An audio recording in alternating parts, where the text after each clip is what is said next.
Halo semuanya, kembali lagi bersama saya Michael. Di video kali ini kita akan membahas khusus untuk Cardano, lalu kita nanti update juga soal Bitcoin. Jadi kita crypto updates aja. Nah, tapi sebelum kita masuk ke dalam news Cardano, karena memang smart contract atau tanggal smart contract Cardano yang bakal dirilis itu sudah muncul gitu ya. Nanti kita bahas untuk hal itu. Sebelumnya itu kita coba lihat dulu update-nya dulu untuk hari ini. Kalau untuk hari ini kita bisa lihat the global crypto market cap ini ya rata-rata hampir sama dengan kemarin juga di sekitar 1,96 triliun dolar.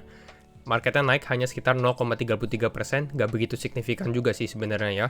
Nah, kita dari Bitcoin sekarang di level 46.000, tapi sebenarnya dia tuh udah menembus 47.000. Tapi nanti kita bahasnya di teknikalnya aja. Ethereum di 3.200, jadi mereka ini dua big caps ini nggak begitu bergerak. Kita lihat naiknya 0% sampai turun 0,32% seperti itu. Nah, yang menarik itu adalah Cardano dan Binance. Kalian bisa lihat bahwa di coin market cap ini dulu kan biasanya Bitcoin, Ethereum, lalu Binance gitu ya, Binance ketiga atau BNB.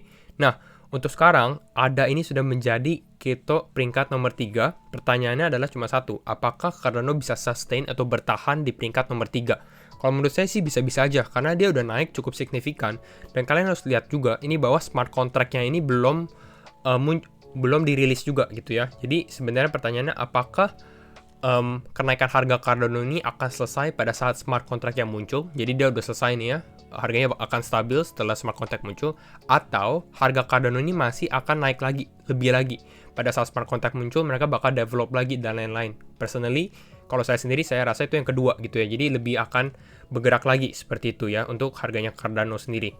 Nah, lalu mungkin kalian bertanya, kenapa Cardano ini harganya $2, Binance ini harganya $400, tapi kenapa Binance ini di lebih bawah daripada Cardano? Intinya cuma satu, kita lihat dari market cap-nya sendiri. Dan market cap-nya ini dilihat dari perkalian circulating supply-nya berapa dikali dengan harga sekarang atau price-nya. Jadi kita bisa bandingkan dengan total supply dan harga. Nah, untuk Cardano sendiri, maksimum supply-nya itu sekitar 45 miliar, total supply-nya itu sekitar 33 miliar sekarang gitu ya. Jadi, kalau misalnya seperti itu, makanya secara market cap juga untuk Cardano sendiri market cap-nya sekitar 68 miliar dolar gitu ya. Lalu kalau kita lihat Binance, supply-nya ini sangat-sangat kecil. Kita lihat Binance ini supply-nya hanya sekitar 168 juta. Ya sebenarnya bukan kecil juga sih, ini cukup besar.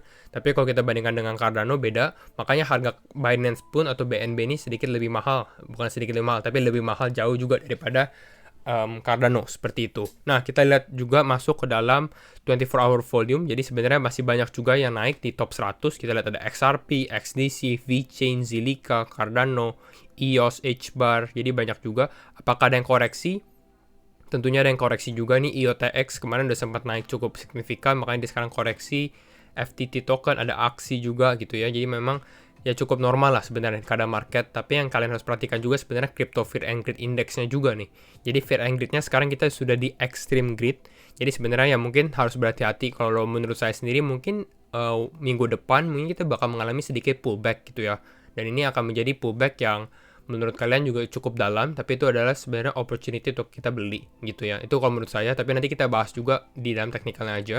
Tapi sebelum itu kita bahas juga nih Cardano dulu tanggalnya. Jadi ini ada news yaitu Cardano jumps on signal smart contract coming next month. Jadi smart contractnya kemarin kan bilang akhir Agustus atau September, tapi sekarang dia sudah rilis tanggalnya juga. Jadi kita bisa antisipasi nih di sekitar tanggal tersebut. Dan ini ada Twitter di mana ada video yang bilang bahwa Monday September 12 jadi adalah September 12 but that date is a Sunday. Jadi intinya awalnya itu September 12 itu Senin, tapi harusnya Minggu. Pokoknya nggak ngerti lah. Pokoknya antara September 12 atau nggak September 13. Intinya itu aja. Jadi kalian harus ingat September 12 atau nggak September 13. Kalau dari Charles Hoskinson sendiri, dia bilang sih sebenarnya September 12. Saya dengar videonya juga. Nah, ini adalah videonya. Input Output Hong Kong. Itu adalah perusahaan di belakang Cardano sendiri. Ini kalian bisa nonton sendiri. Mereka bilang rilis untuk smart contract date-nya. Seperti itu ya. Nah, kita sekarang masuk ke dalam teknikalnya. Langsung aja. Nah, ini teknikal kita lihat dari Bitcoin dulu, baru kita masuk ke dalam Cardano. Kalau misalnya Cardano koreksi, kalian bisa beli di mana? Mungkin banyak kalian juga yang mau beli untuk Cardano. Nah, Untuk Bitcoin ini sebenarnya kita sudah bilang ada possibility of dead cat bounce. Bukan berarti kita akan mengalami dead cat bounce, karena saya sendiri cukup optimis. Kemarin sudah kita jelaskan lebih detail lagi, ini hanya review doang. Dead cat bounce itu dimana kita dari atas, kita turun ke bawah, naik lagi ke sekitar a retracement of about 50% Fibonacci level gitu ya. Lalu kita turun lagi ke bawah. Nah, contohnya apa? Contohnya itu sebenarnya ini bisa terjadi, tapi kalian lihat dulu nih, contoh sebelumnya.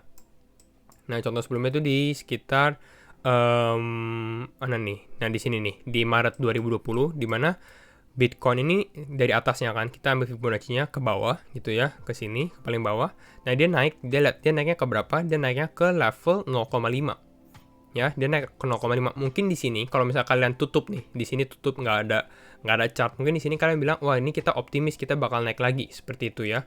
Tapi kan ini juga di 0,5 dan kalian harus zoom lagi. Di sini kita nggak closing di atas level 0,5 sebenarnya gitu ya. Di 1020 kita tipis di bawah 1020 dan alhasil dengan seperti ini ya kita turun ke bawah lagi seperti itu. Dan ini adalah ya Black Swan event juga sih sebenarnya, karena kita lihat di bulan Maret juga ada yang namanya COVID-19 pandemic juga, nggak cuma kripto tapi secara makro, global makroekonomik juga mengalami dampaknya juga sih sebenarnya seperti itu. Nah, hal ini mungkin bisa terjadi, tapi kemarin kita sudah jelaskan bahwa kita tetap remain optimis kalau menurut saya dengan ada momentum seperti ini gitu ya. Masih cukup optimis juga, walaupun untuk sekarang ya kalau kita lihat zoom in, jadi di level 0,5 itu di sekitar 46.800-an, ini harganya Bitcoin sebenarnya dia sudah menembus ini level 0,5, tapi dia turun lagi gitu ke bawah. Jadi hopefully ini kita masih ada 1 hari 11 jam lagi gitu ya, one day 11 hour. Jadi kalau misalnya kita bisa closing di atas level 0,5 itu akan menjadi benar-benar tanda-tanda positif. Karena sebenarnya yang udah closing di atas ini dari keempat indikator yang kemarin kita bahas, dari total 2, Ethereum sama Bitcoin, ini hanya tinggal Bitcoin doang nih yang belum closing di atas level 0,5. Kalau Bitcoin closing ini kita akan lebih optimis lagi untuk kita mengalami second bull run-nya, seperti itulah. Nah, itu untuk Bitcoin USDT. Kita masuk mungkin untuk daily-nya. Jadi kita lihat untuk cover untuk secara short term.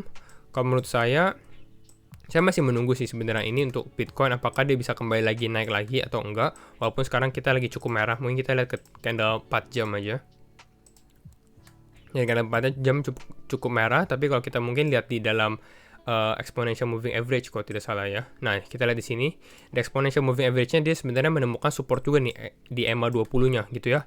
Jadi sekarang di supportnya EMA 20, hopefully dengan dia ketemu support di sini, dia bisa kembali naik lagi gitu. Jadi at least kita bisa closing di atas 0,5 untuk minggu ini. Intinya untuk minggu ini dulu kita closing di atas, kalau minggu depan kita koreksi itu nggak apa-apa, seperti itulah ya. Ini untuk prediksi saya untuk ke depannya. Jadi lebih bagus, skenario yang paling bagus adalah kita naik kembali untuk closing di atas, karena itu akan membentuk optimism juga di dalam market. Nah, untuk Bitcoin USDT, kita masuk juga ke dalam Bitcoin USD. Jadi kenapa menurut saya besok ini bisa mengalami koreksi? Kita masuk ke dalam candle weekly. Nah, ini kita bahas, kalau misalnya kita lihat, ini kita rally-nya udah cukup kencang sih, kalau menurut saya. Ini benar-benar cukup kencang. Dari bawah, dari bulan Juli ke atas, ini kira-kira kita sudah sekitar 65% untuk Bitcoin aja, untuk level Bitcoin, seperti itu ya. Dan kalau kita lihat dari previous case-nya juga, kalau kita zoom out, contohnya di sini, di mana kita koreksi, ini yang kedua, di cycle ketiga. Di cycle yang pertama, yaitu di sini, kita koreksi, ini kita naiknya nggak begitu cepat dulu. Jadi kita building pelan-pelan gitu ya. Dan ini kita tadi udah cukup naiknya udah cukup cepat. Jadi mungkin kita akan ada candle merah di mana kita agak sedikit melambat dulu gitu ya. Karena biasanya sih kalau kita lihat berdasarkan dari cycle sendiri, ini kita tuh naiknya cepat setelah kita break dari all time high sebelumnya. Gitu ya, dari top wave 3-nya sendiri. Ini yang pertama. Lalu kita lihat yang kedua juga, di mana top wave ketiganya di sini pada saat kita break, ini dia dari retest dulu, bedanya itu, tapi kita habis itu kita cepat naiknya.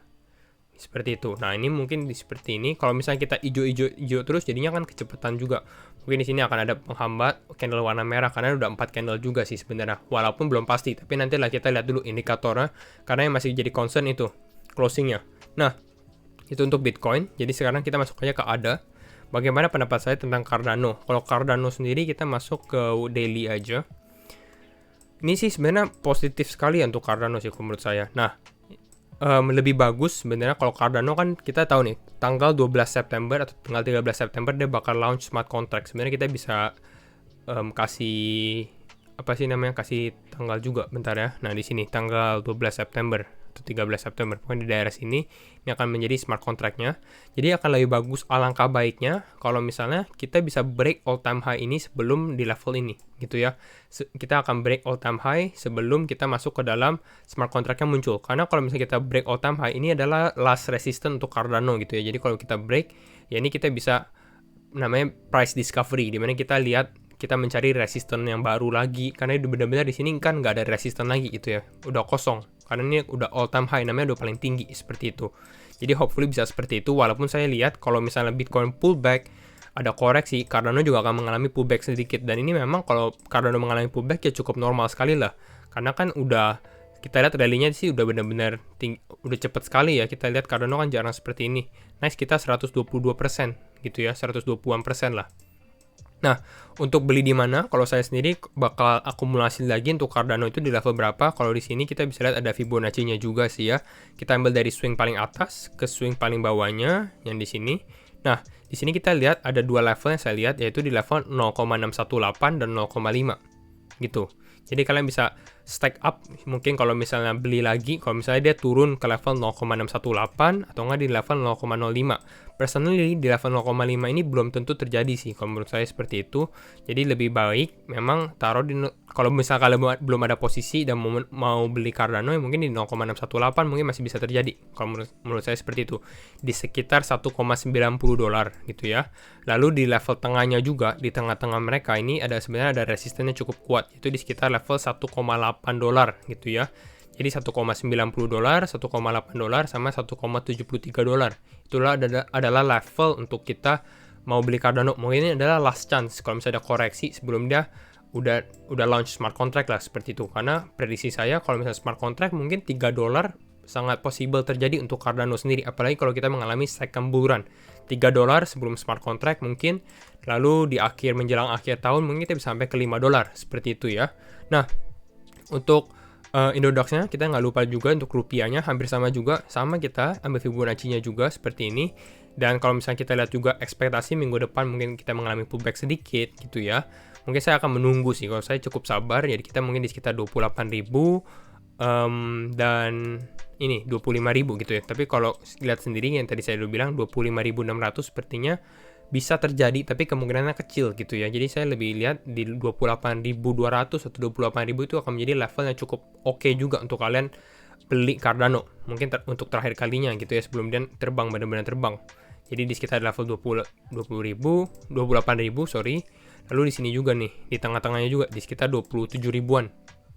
Dan terakhir di 25.600. Jadi itu adalah level dengan target kita yang sebenarnya masih panjang sih, ada 45.000 sampai akhirnya di 71.600. Tapi nanti kita update lah untuk harga Cardano, update-nya untuk target profitnya. Nah, itu saja video untuk hari ini, kita bahas Bitcoin dan juga Cardano. Semoga kalian suka, dan jangan lupa like, comment, dan subscribe, and see you in the next video. Bye bye.